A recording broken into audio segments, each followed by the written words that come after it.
Well, it's a pleasure to be here. Let me begin, since no one else has, and I'm shocked, by saying May the 4th be with you. I heard a couple of Catholics saying with your spirit. That's hilarious. I recognize that my parents are here today who taught me the value of $1, and no doubt, I'm sure, probably negotiated the price of their Rooster Booster breakfast this morning. They're also sitting next to Rachel Foster, who I just got a new valuation on my home from. So, Mom, Dad, if you could say just a few words to her, we know your magic gift. I would be remiss before I got into really my talk, which is something that's really near and dear to my heart, but without first recognizing really the accomplishments that have gone on in the last decade in this community that are due in no small part to these people: Nick Brake, Becky McCubbins, Helen Mountjoy, Jennifer Wright, Fred Reeves, Charlotte Austin, Joe Barry, Patty Osborne, Jessica Borman, Melissa Shelton, Garrick Thompson, and Mason Lanham, all people that I have gotten to share the economic development experience with here, and people that I consider family. And it's going to be very hard to leave them. Here are some of the things that have been accomplished in the last decade, just in the last 10 years. Boardwalk builds a new facility downtown, the Downtown Master Plan, U.S. Bank, Alorica, the Center for Business and Research, the Emerging Venture Center for Innovation, Hollison Technologies. The list goes on and on and on of the impact that the Greater Owensboro Economic Development Corporation has made and will continue to make in this community for decades to come. It's something to be proud of. We really have one of the finest economic development organizations in the state, if not the country, and it's something to be proud of. And it's due in no small part to those people that I listed, as well as our investors and board members. If you are or have been a board member of the EDC, I want you to stand up just briefly, if you could, and be recognized because you put in tireless hours to make sure that economic development works in this community. Please stand.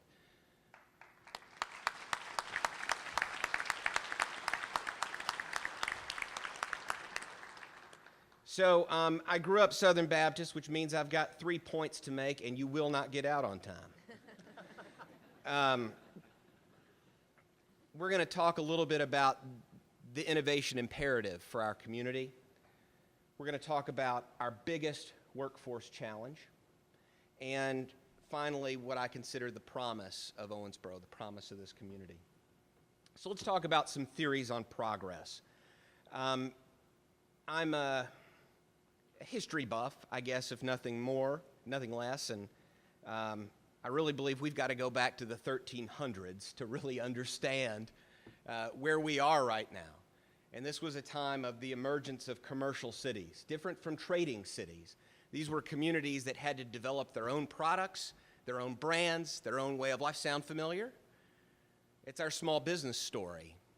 And John Myron, who wrote this book, The Organization of Cities, really wants us to look back at that period of time and what it was like for communities who were trying to develop their own brand, for us, making Owensboro greater, and a community that's on the move and doing things. And this is a positive brand that we've been putting forward. As we help our small businesses develop products that can be found nowhere else in the world. And there's so many here in Owensboro. But what it also meant for those communities, according to Myron, was that a city must constantly reinvent itself. These communities were few and far between and had to find a way to be innovative every day in order to beat those other communities. That's our goal. Our goal needs to be winning. It needs to be making Owensboro the best that it absolutely can be. And that doesn't happen by becoming complacent. It doesn't happen by saying, look at all the wonderful things we have done, even though I started my speech that way. But by thinking about the wonderful things that we are going to do as a community and what it's going to take to do that. Now, economist Joseph Schumpeter, who I love, would say that maybe this requires creative destruction, this idea that we've got to tear down the old to build the new. The certified planner in me says, can we accommodate some creative reuse, some adaptive reuse of what we have and constantly make ourselves better? We're doing that right now. Look around. We've had the Bluegrass Museum here for many years. but the adaptive reuse, a new building, a reinvention of itself. And how does that meld into our brand as a community? Great stuff.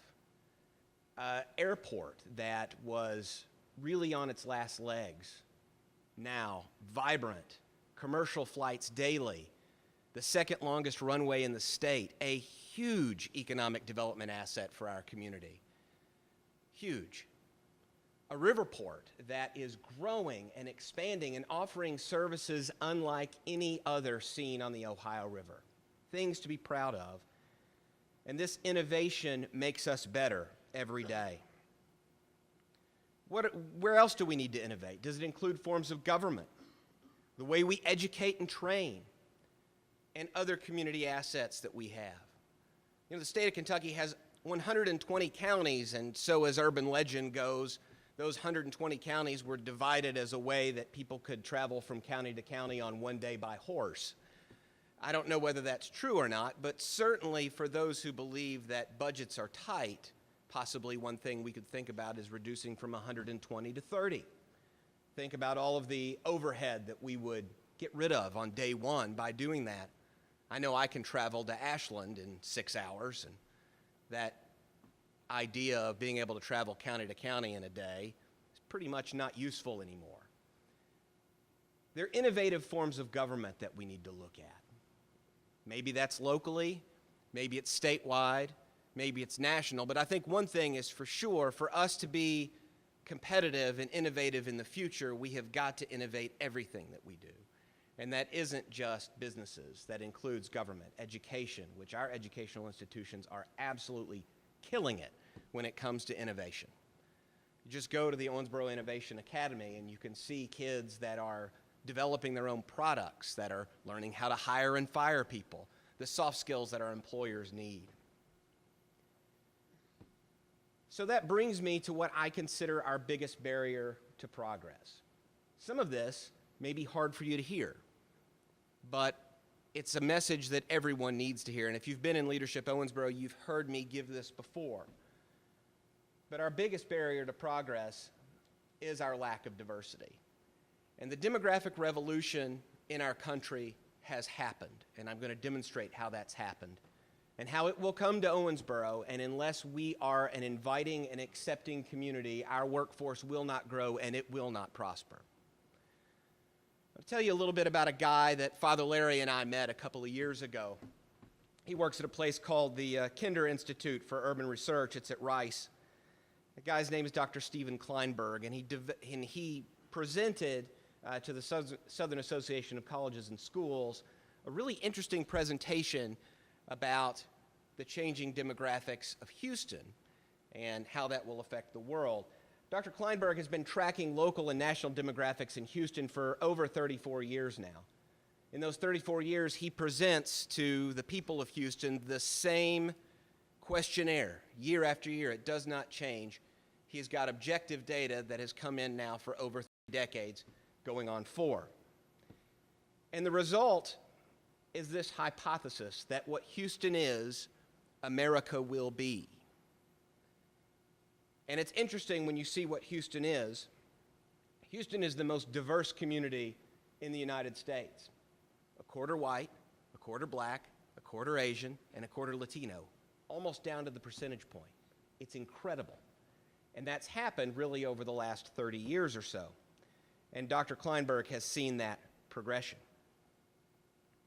So in order to look at its impact, let's look a little bit about disparity and opportunity, because these things are part and parcel to the American dream and part and parcel to a successful community.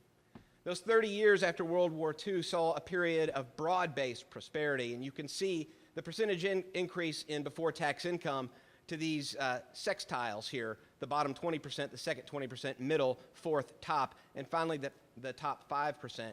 What you'll see is broad-based prosperity for those 30 years from 49 to 79. But those 30 years that followed were vastly different. Here's what the percentage increase in before-tax income looked like. The bottom 20% actually lost money. The top 5% gained significantly over everyone else, and certainly the top 25% gained almost everything. Now, this isn't a political position. It's a position of statistic fact and data, and it's one that should all make us ask the question, what does that mean as far as opportunity? Well, for most people, you'd say opportunity in our country probably starts with education. And the education that our children are given is going to make sure that someone has an equal opportunity and equal access to have this kind of percent increase in before-tax income. So Dr. Kleinberg, one of the questions that he asked, and this is just in Houston, mind you, but first looking at what's the need for post-secondary education, and in 1973, this is what it looked like. 72% of Americans could be satisfied with a high school diploma. That would take care of it. But today, it looks vastly different. Now only 36% by 2020, just a few years away, will be able to find meaningful work with only a high school diploma. We know that our 19% bachelor's attainment rate, we got to move that needle. We've got to, because it does not fit the needs of our workforce.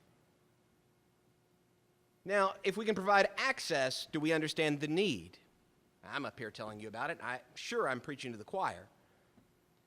But in Houston, they asked this interesting question. For a person to be successful in today's world, is it necessary to get an education beyond high school, or are there many ways to succeed and no more than a high school diploma? And we looked at the total sample, Dr. Kleinberg did, Anglos, Blacks, Hispanics, and Asians, again, 25%, pretty much across the board there.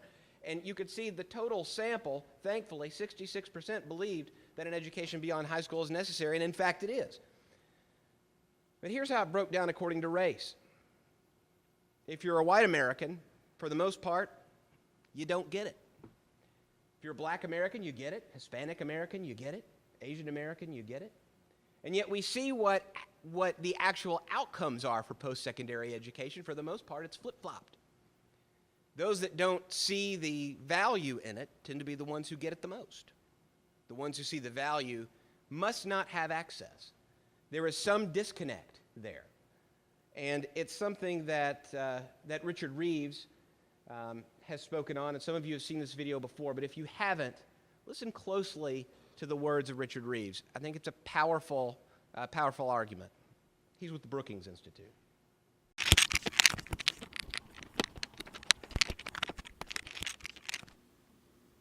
We're going to talk about inequality and opportunity in America.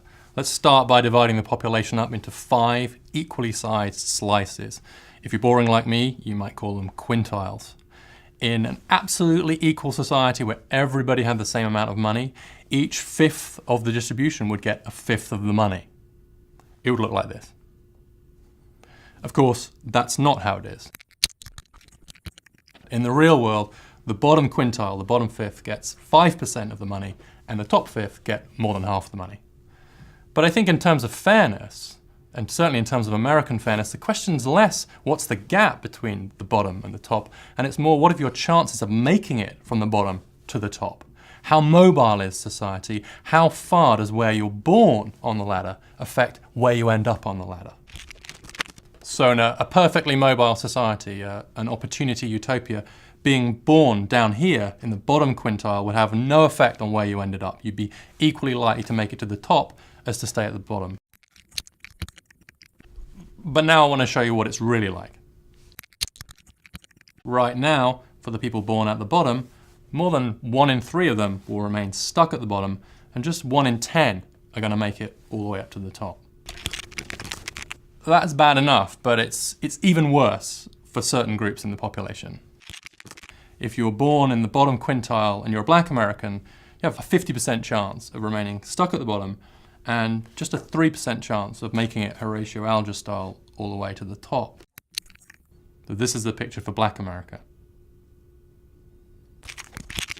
For white Americans, the picture looks close to that utopia with roughly the same chances of making it to the top of the distribution as of being stuck at the bottom. Those who are born at the bottom and are raised by parents who are never married. And for that group, the odds of making it to the top are pretty slim as well. For them, it looks like this. For those raised by married parents, it looks like this. Again, it's pretty close to what you might hope for in a perfectly mobile society. Those who are born at the bottom, if they're raised by married parents, have a pretty good chance of making it to the top. So if you don't complete high school, there's a 50% chance you're going to stay stuck at the bottom if you were born at the bottom, and a 1% chance that you're going to make it to the top 20% of the income distribution as an adult yourself. So for them, it looks like this.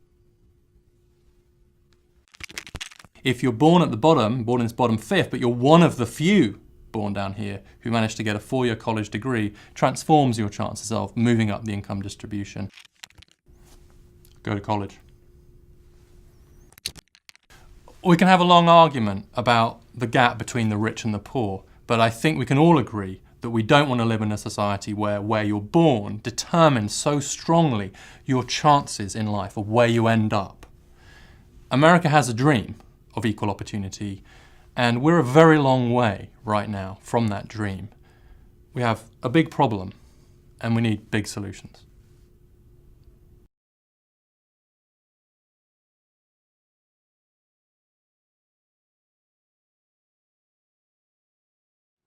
It's a sobering video, right? And I tee that up just to show a little bit about the real challenge that we have as a community and why this is a community challenge. He talks about it's a problem in America, but why it's a community challenge is if we begin our challenges with the idea that Owensboro wants to win, the community that figures this out first is the community that wins. And there are things that we're doing right now, there's no question about it. The Bold Scholarship Fund, for example, a great asset that we have in this community that all of you have the opportunity to give to make sure that those who are close completers of college can actually make their dream come true and make it Horatio Alger style to the top. But if we also look at what this means as far as acceptance and accepting of others and people that are different than us, look around, the vast majority of you bear out the numbers of the demographic numbers of this community. Let's look at what this community is going to look like. Here's the number of documented U.S. immigrants by decade. Now, from Columbus discovering America all the way to 1965, 82% of all immigrants who came to the American shores came from Europe. That changed in 1965 with the Hart-Celler Act, which started to look at people's abilities, and it started to not look at geography. Now, interestingly, when the Hart-Celler Act was passed, most people assumed that this was going to mean Northern and Western Europe. But in fact, it was Africa and Asia in big ways. And whether you agreed with the Hart-Celler Act or not, you can't put that genie back in the bottle.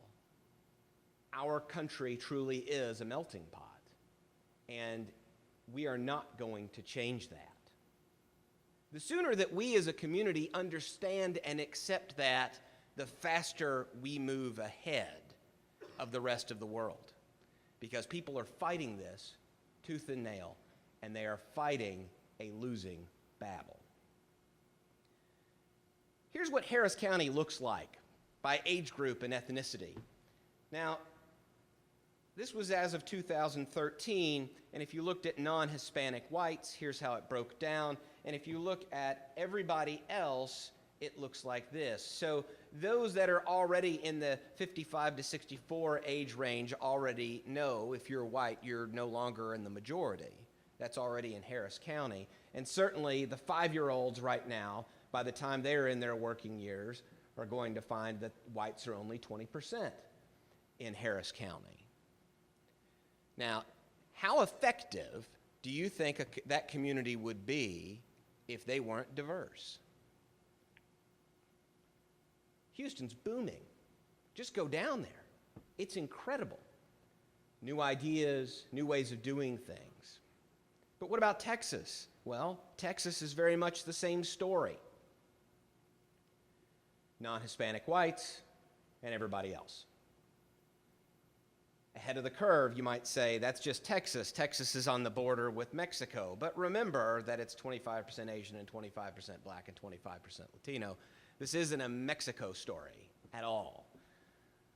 And what about the United States? Ethnicity in the United States, although we're behind Texas as a country, it's the same trend line.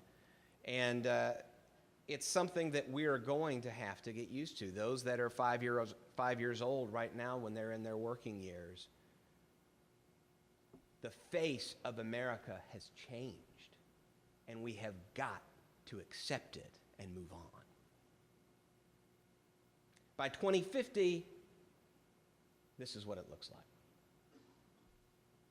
Pretty close to Texas. Now, I say that to say this. Our demographic breakdown is not quite what the U.S. is.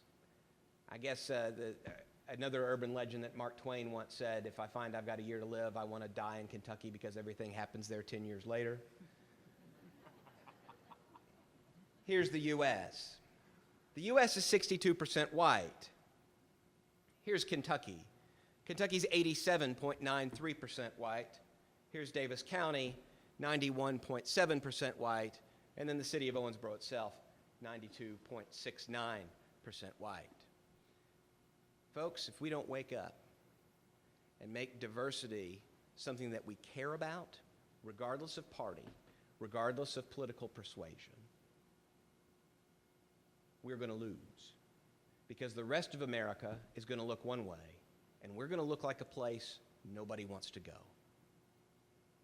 I say that because paper after paper, statistic after statistic shows that the millennial workforce wants to be in a diverse, creative community. And we got the creative community part down in spades, I think. I really feel like we do. But the diversity piece, it's statistically not there. Now, by diversity, I also don't mean just race. And I also don't mean just sexual orientation. I also mean how we think and treat each other. This country has a major problem, and it's beyond what Richard Reeves discussed. It's this idea that we don't want to be around or listen to anyone who thinks differently than we do. And that's a dangerous, dangerous supposition. This country was founded by people who argued vehemently about how we should operate, how we should treat each other, how we should work and live our lives. Christians, non-Christians, people who were more socially progressive than others. They fought. They fought there in Philadelphia about what the shape and face of our country should look like, and they decided. And they decided that it should be a country that respected opposing views. That's why the Bill of Rights exists. Now, we're not doing our American duty if we don't spend some time arguing with someone. I think it's part of who we are. And if we spend our whole day only reading the New York Times and not looking at the Wall Street Journal, or only watching Fox News and not listening to MSNBC, we're doing ourselves a pretty big disservice, a massive disservice, and one that's going to hurt our workforce attraction ability for many years to come. The reason I say that is because we've already got a major diversity issue. Can we be that community that at least can be, accepting? You can think whatever you want and go into that community and they're going to love you, because that's our first commandment, right? Love each other. That's it. And if we can do that, we are going to make this challenge, in fact, our greatest opportunity. If winning is going to be our focus, to be the best community that we can be, then we have to be on the same team. We've got governments that fight from time to time, and that's going to happen. We've got people that play favorites from time to time, and that's going to happen. But the second we stop acting like we're on the same team, we lose. We've got to accept challenges and differences of opinion, not as someone who's evil or wrong, but someone from whom we can learn. Because the opportunity is great. We have to be inclusive to make our team the best team that it can be. Because you better believe that there are communities all over this country that are trying to figure this out, that are in the same place we are, And if they do it before we do, we're going to lose. We used to say, if we build it, they will come. We used to say that. I think maybe there's something else that we should say to each other now when it comes to economic development. In fact, when I became CEO 4 years ago, I wrote an article for the paper, and the first thing that I said was economic development is everybody's job, not just mine. And I truly believe that. And I think it starts with this sentiment. Not if we build it, they will come, but if we are it, they will come. If we are authentic in what we believe and accepting of others' beliefs, they will come. Thank you all.